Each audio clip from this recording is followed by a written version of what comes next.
Good morning, good morning, good morning, my brothers and sisters. We want to pause for the calls and say good morning and welcome you into this virtual space and place on today, on this Saturday, March 25th, as we come together to engage in yet another daily grief devotional. I want to thank you for joining us on today, for waking up early on this Saturday morning when you could be sleeping in, or if you're catching the replay, I want to shout out each and every one of you. Just thank you for your faithful and continued desire to grow and to develop as it relates to navigating through your grief. This is the daily grief devotional that is strategically designed to help you to navigate through your grief one day at a time. And we are excited to have this opportunity to lead you on this morning. You may ask the question, well, what is grief? We say it every single day. I want to, through consistency and repetition, I want you to get it in your heart and in your mind, in your spirit, that grief, my brothers and sisters, it is the natural and normal response to loss, change, and transition that results in the expressions of feelings and emotions. That grief is what you feel on the inside. Mourning is how it is expressed on the outside. Therefore, we don't suppress it, but we express it. And that's why we say good morning, because mourning is a good thing. Please know and understand that. And so we are excited to have this opportunity to come to you on this morning as you navigate through yet another day. Yet another day of your grief. Grief, oh, it's so tricky. Grief is not linear. Grief is so fickle. Grief will have you all over the place, right?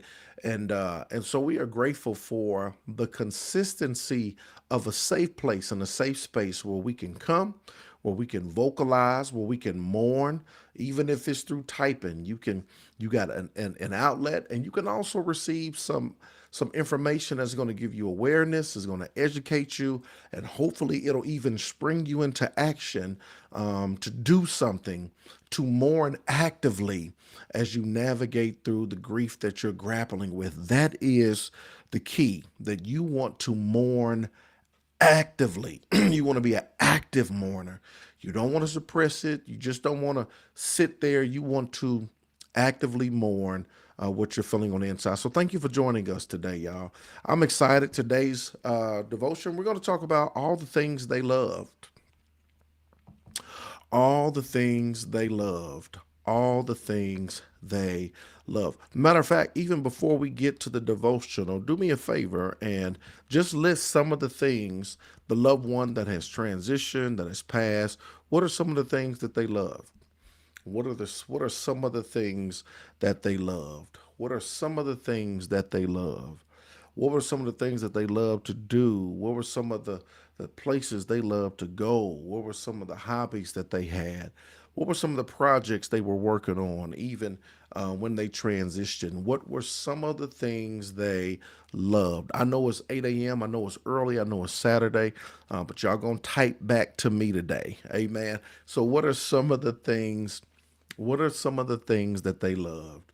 What are some of the things that they loved? What are some of the things that they love? That is the foundation of the lesson today. That's what we're going to talk about. We're going to talk about all of the things that they love. But I just want you to put in the chat, what are some of the things that they love? Carla, thank you. Carla said nature, fishing, spending time with family. How awesome is that? Nikisha, family, cooking, serving others out back, playing cards. Come on. Don't get me on the spades table. Y'all gonna forget I was Pastor Duncan if y'all get me on the table. Dogs. Hey, Willette, dogs. Helping children. Ooh, I love it. Eunice Murray, fishing, yearly vacations. Corey, SWV, laughing and being free. Uh huh.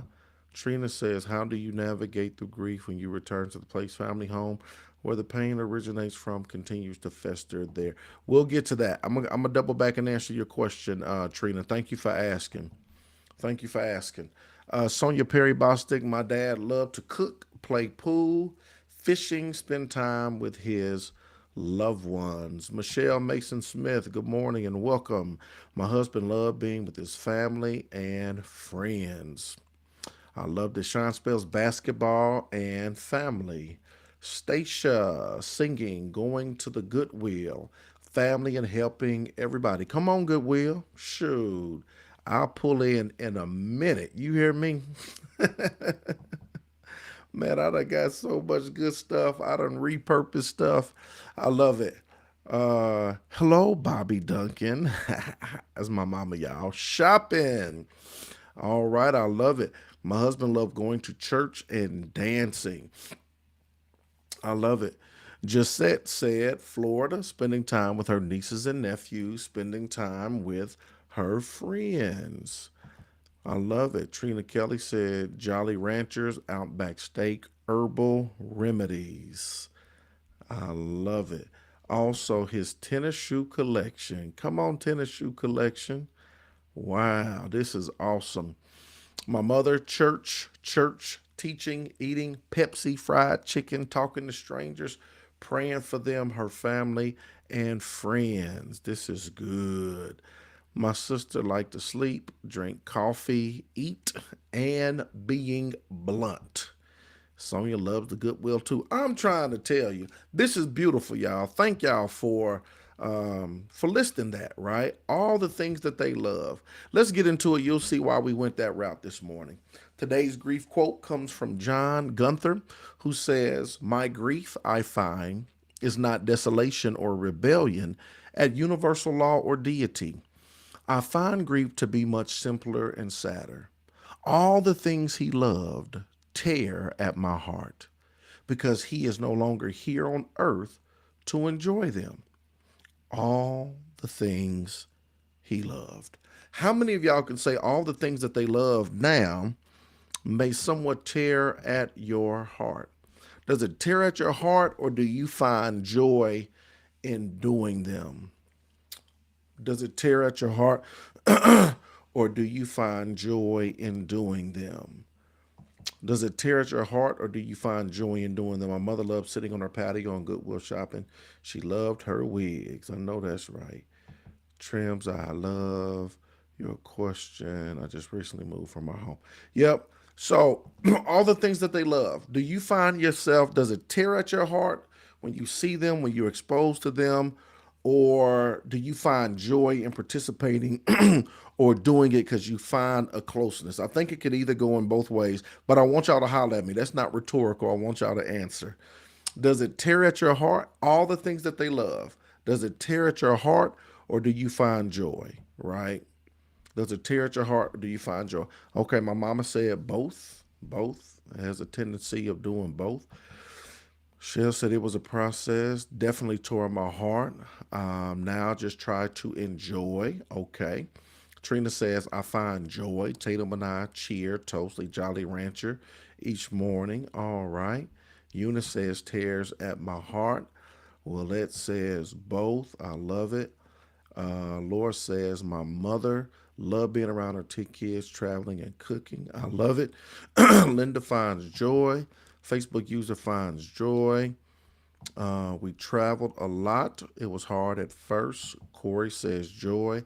Josette says tears at my heart. Interesting. This is interesting. I knew it would be a mixture of both. Sean says both. Amen. I love it. I knew it would be a mixture of both. Let's get into why we're going this direction. The devotional says all the things you loved, dear one, they're still here, but you are not. They're still here, but you are not. And I think because they are still here, but the loved one is gone, it is a constant reminder. It's a constant reminder. It's a constant it's a constant reminder.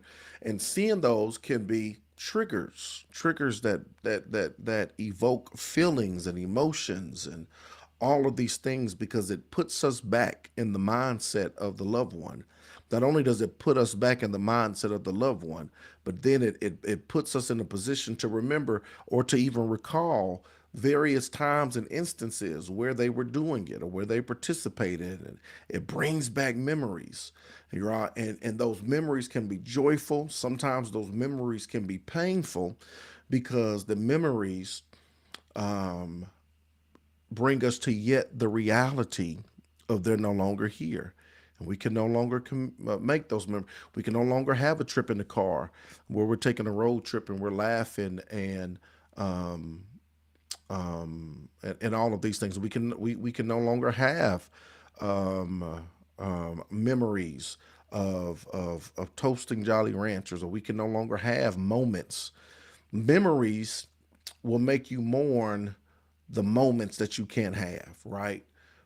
The memories will make you mourn the fact that I can't have that moment again. Even if you had it in the past, I can't have it again, right? And so when we think about it and we begin to navigate through it, all the things they loved, they're still here, but you are not.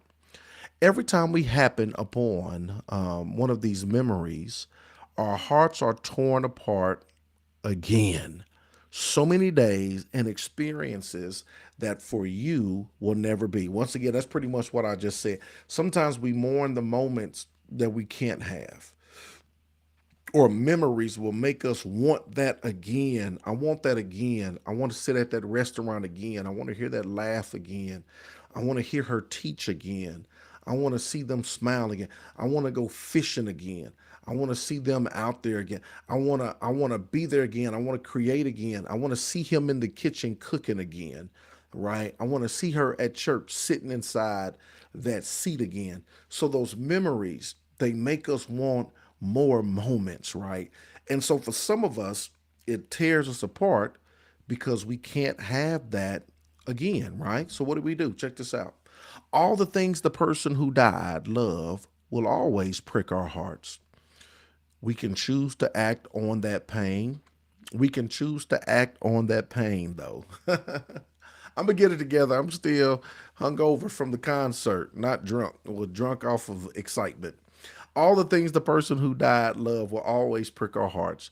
We can choose to act on that pain, though. There we go. We can introduce the loved things to someone new, right? We can volunteer time or give money in support of the things. We can say a silent prayer of gratitude for the things every time we encounter. So we can choose to act on the pain, right? What we're feeling, what we're dealing with, what we're experiencing. We can act on the pain. What are some of the things that we can do? We can introduce the love things to someone new. We can introduce it to someone new. We can let somebody know, yo, this is what my daddy did, my mama did, this is what my husband did, my wife did, this is what my child did. And so now, I'm introducing it to you, or something that we're going to do together. I'm introducing this concept to you, right? Because we're going to keep it going. You can volunteer time or give money in support of those things, right? Some people find a cause to volunteer time and money. Oh, this is what they love to do. I'm a volunteer time doing it. I'm a volunteer money doing it. I'm a turn it into a worthy cause so I can still stay connected to them through this particular effort, whether it's a walk, whether it's basketball, whether it's, oh, she loved dolls, so I'm going to collect dolls and I'm going to give them to children who are at the children's hospital, or cooking, right? Or I'm going to develop a scholarship for anybody that's going to culinary school in honor of my loved one, or a stipend. I'm going to do a stipend. So every single year, books are expensive and things are so, but because I'm connected to him through cooking, I'm a go to the local whatchamacallit, and I'm gonna give this, whatever the case may be, right? There are different things that you can do to still stay connected. We can say a silent prayer of gratitude, right? Grateful for the moment, grateful for the memory, grateful for the things that they love, for the things every time we encounter them. I love that. We can say a silent prayer of gratitude for the things every time we encounter them. I remember reading something that said, every time you see a penny on the ground, the penny says, "In God we trust," or whatever. It said, pick it up and ask, "Am I trusting God?" Whenever you see a penny on the ground, it's a reminder to ask, "Am I trusting God in this moment?" Whatever you're dealing with, whatever you're going through, you just ask, "Ooh, a penny," and you stop and say, "Am I trusting God in this moment of my life?" whatever I'm dealing with. It's a constant reminder. I love what this is saying. It's saying that you can say a silent prayer of gratitude for the things every time we encounter them. It might be if your mama drunk Pepsi. Every time I see Pepsi, or I'm gonna say a silent prayer of gratitude, or she loved chicken, or she loved teaching, or she loved whatever the case may be. Basketball. I'm gonna say a silent prayer of gratitude every time I see a basketball. Every time I see a basketball team. Every time I see a man cooking. I'm gonna say a silent prayer of gratitude when I see the thing that they loved in action. That gives me the opportunity to say a silent prayer of gratitude for their life, their love, and their legacy. Check this out, y'all. We can also consider finishing something that the person who died left unfinished, right? Did they leave anything unfinished? The person who passed, who transitioned, did they leave something unfinished? Is it something that you can grab and something that you can carry out, something that you can fulfill, something that you can do, right? Did they leave something unfinished? I remember when my best friend Marlon Sam died, he was a principal of a school. He wanted to throw he wanted to do a weekend with the boys, with some fellas. He was saying a lot of the young men just lacked life skills, and they didn't know how to do simple things like tie a tie. They didn't know how to change a tire. They didn't know how to check oil in the car. And so that was something he wanted to do as a principal of a large school here in the city of Indianapolis. Never got the opportunity. So the year he died, I, along with his wife and family, we partnered together, and we fulfilled that. Like, he didn't get to do it, we're going to do it. And so we did. And we had a number of young men come together, and we did all the things he wanted to do. We taught them how to tie ties. We taught them how to change a tire. We taught them how to check the oil in the car. We gave them these life lessons. We had these conversations, something that was unfinished that we continued to work. The loved one who died, were they working on something? Did they have a cause? Did they have a passion? Were they trying to fulfill something? Whatever it was, can you pick it up? Can you continue the work? Can you continue to move the ball forward, right? These are things that we can do when we consider all the things that they love. What was he or she most passionate about? Is there something we can do to close a loop or realize a dream? Is there something you can do to close a loop or to realize a dream? People ask me all the time when it came to motivational speaking in schools, how did I get started? It was something my sister was passionate about. My sister was an educator. She was passionate about education, right? And so one thing that did to close the loop or to realize the dream, fulfill the dream, I said, yo, since she was passionate about education, I'm gonna be passionate about education, and I'm gonna go and tell kids and teach kids and help kids navigate through school and education and the power and the importance of it. And I did everything that I've done, right? Has been it was centered in that vein, right? All of my educational efforts, and y'all, I've worked school on every level, from elementary schools to middle schools to high school. I've worked at all three. And I've traveled and I've spoken at universities, and I've done a lot of motivational speaking, a lot of inspirational speaking. But it was closing the loop or realizing the passion of my sister, and using that as fuel to continue to fulfill, right, her dream and her desires, right? That was her. But what about you? What can you do? What is it that you do? What can you do, right? Regarding the things that they love. Look at this final quote. All the things you loved tear at my heart. Today, I'll burn that pain as fuel to carry one of your projects or passions forward. All the things you love, they tear at my heart. But today, this is what I'm going to do. I'm going to burn that pain as fuel to carry one of your projects or passions forward. The very thing that's tearing at your heart, how can you burn that pain as fuel to carry a project or a passion forward that your loved one was engaged in, right? Come on, y'all. Today is day 84. We're talking about all the things that they loved. All the things that they love. Talk to me. Questions, comments, questions, comments. Trina, I'm going to go back and get your question. But if y'all got questions or comments, I will definitely take them at this time. Trina said, how do you navigate through grief when you return to the place, family, home where the pain originates from and continues to fester there? That is a great question. And I've seen people do a couple of things because it's a place of trauma that may forever be a trigger. And so I've seen some people, they couldn't stay there. They had to move. They had to transition. It was too painful to bear. They had to move. They had to transition because it was just a constant reminder. And especially if you said it continues to fester there. So they needed a fresh start. They needed a restart. They needed a fresh. They just needed some fresh. So they had to move. I've seen some people, they remodel, they renovate, right? So yes, this was a place of pain, but we're going to renovate it and we're going to make it new. So we're going to shift it. We're going to change it. We're going to get new furniture. We're going to renovate the place. We're going to do these things to bring a newness or a freshman or to kind of change the perspective. So when I see it, it doesn't immediately put me back in there. It's a newness. It's a freshness, right?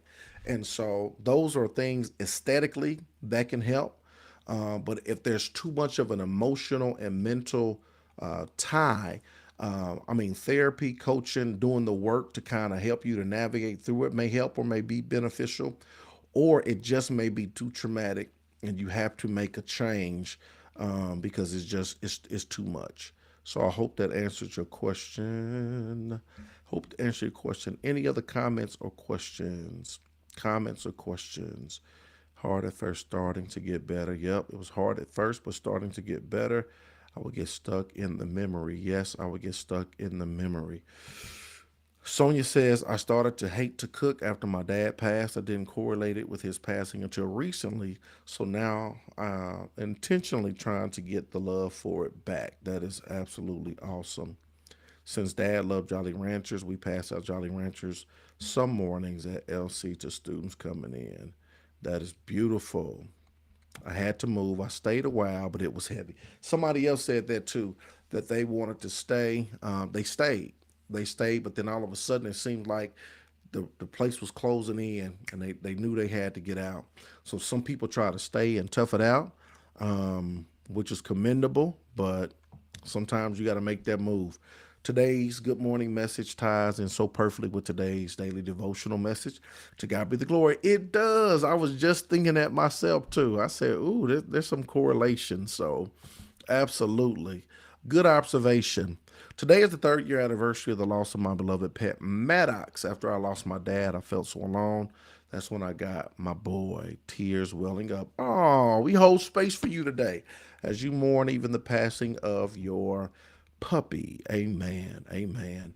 I appreciate y'all. Any more questions or comments? I'm so grateful and thankful for your participation, for y'all being here. I hope and pray that this is a blessing, that it is helping you in some type of way, and that we are able to navigate through these lessons in a very meaningful manner, and we're able to continue to grow. We're able to continue to grow and be what God desires for us to be as we learn.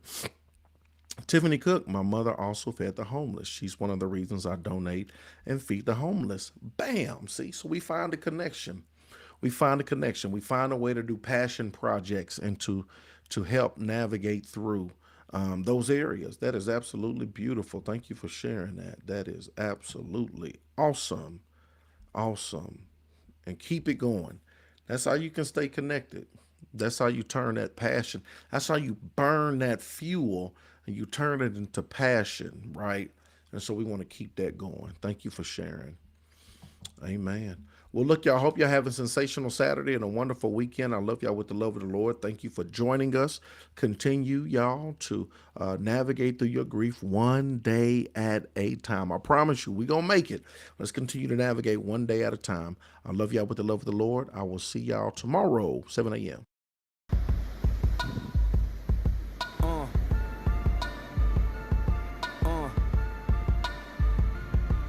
Good morning.